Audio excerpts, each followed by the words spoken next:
Welcome back to English Evolution. I am Bella. And I am Rick. So, first week in Dublin, new job, new people. How did it feel?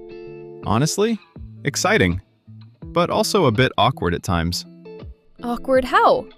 You know, when everyone already knows each other, and you're the new person? Yes, you feel a bit lost. Exactly. I didn't know how to start conversations. That's very normal. Yeah, I was overthinking everything. Did someone talk to you first? Yeah, one guy came up and said, "Hey, how's it going?" That helps a lot. Yeah, simple but powerful. That's classic small talk.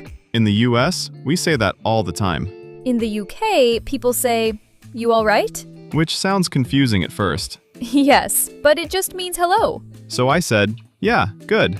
It's my first day." Perfect answer. Simple and honest. And what did he say next? He asked, "Where are you from?" Very common question. Yeah, and that made things easier. Why easier?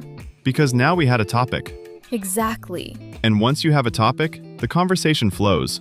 Even if your English isn't perfect. Especially then. Did you feel more relaxed after that? A little bit, but still nervous.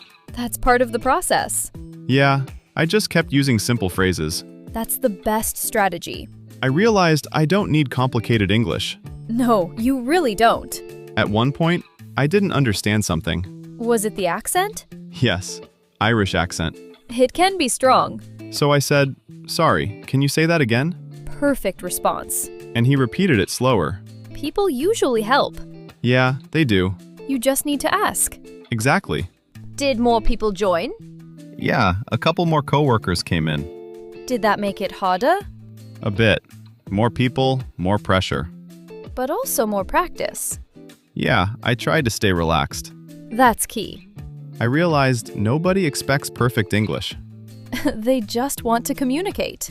Exactly. And how did you feel at the end of the day? Much better. More confident.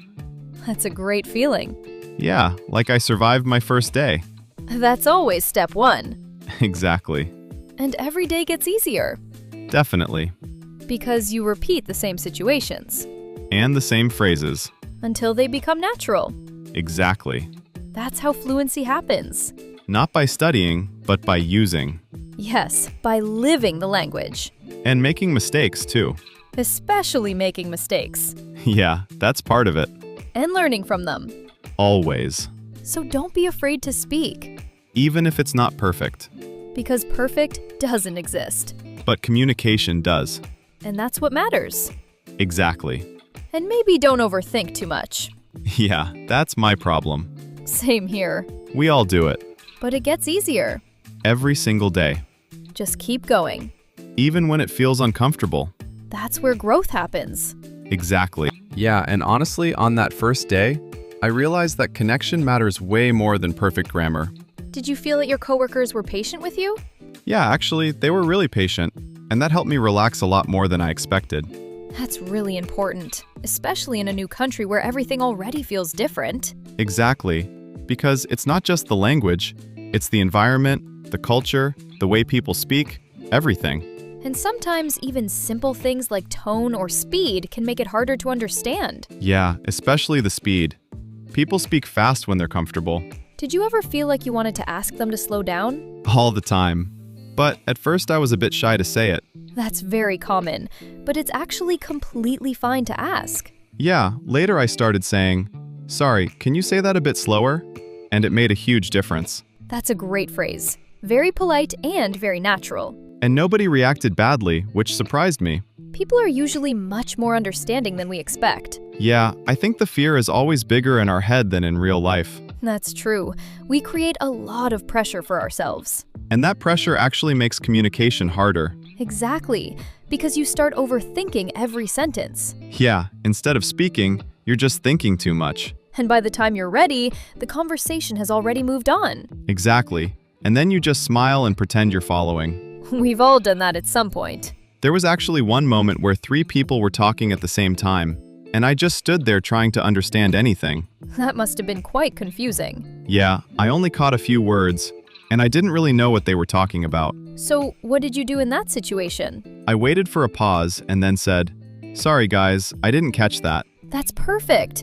Very natural and very honest. Yeah, and then one of them repeated everything more clearly. That shows that people want to include you in the conversation. Exactly. They didn't ignore me, they helped me. And that probably made you feel more comfortable. Yeah, it did. I started to feel more part of the group. That's such an important moment. When you stop feeling like an outsider and start feeling included. Exactly. And I think that's when I finally relaxed a bit and stopped overthinking every sentence. Did your English feel more natural after that moment? Yeah, it did. Because I wasn't trying to be perfect anymore. I was just trying to communicate. And that's exactly what makes a conversation flow better. Yeah, when you focus too much on grammar, you actually slow yourself down. And that can make you sound less natural, even if your English is technically correct. Exactly. You end up sounding like a robot instead of a person. Yes, and nobody wants to sound like a robot in a real conversation. I also noticed that people don't really speak in perfect sentences all the time. That's very true. Native speakers make pauses, change sentences, and sometimes even correct themselves. Yeah, and that made me feel better. Because I realized I don't need to sound perfect to be understood. Exactly. Communication is much more about clarity than perfection. Did you ever feel like you were speaking too slowly compared to them? Yes, especially at the beginning. I felt like I needed more time to form my sentences. Yeah, that's normal. Because your brain is translating and building sentences at the same time. Exactly. And that process becomes faster with practice and exposure. And I think being in that environment helps a lot, because you are forced to use the language. Yes, real-life situations push you to improve naturally. I also realized that listening is just as important as speaking. Absolutely. Because if you understand more, you feel more confident to respond. And the more you listen, the more patterns you start to recognize. Yes, you start to notice common phrases and expressions. And then you begin to use those phrases without even thinking about them. That's when language starts to feel natural. There was also a moment during the break when I had a more relaxed conversation. Oh, what happened during the break? We were sitting down, having coffee, and the conversation was much slower and easier to follow. That makes a big difference. The environment changes everything. Yeah, and I felt much more confident speaking in that moment. Because there was less pressure, right? Exactly. No rush, no stress, just a normal conversation. Those are the moments where you really learn. Yeah, because you can actually enjoy the conversation instead of worrying. And enjoyment helps memory as well. Exactly. You remember things better when you feel relaxed. So learning becomes more natural and less stressful. And that's the goal, to make English part of your life. Not just something you study, but something you live. And once you reach that point, everything starts to feel easier. Yeah, because now you are not translating anymore. You are just communicating. And that's a big step in fluency. I think people underestimate how important these small daily conversations are. Yes, they are the foundation of real communication. Not textbooks, not exercises, but real interactions. And even when you make mistakes, those moments teach you a lot. Sometimes more than getting everything right. Yeah, mistakes stay in your memory. They really do. And the next time, you remember what to say. That's how improvement happens. Step by step, conversation by conversation. Exactly. So if you're listening to this and feeling nervous about speaking, just remember, everyone starts somewhere. And it gets easier with practice. Every single day. As long as you keep going. And keep speaking. Even if it feels uncomfortable at first. Because that's where growth happens. Outside your comfort zone. If you enjoyed this conversation, like the video and share it with someone learning English. See you in the next episode!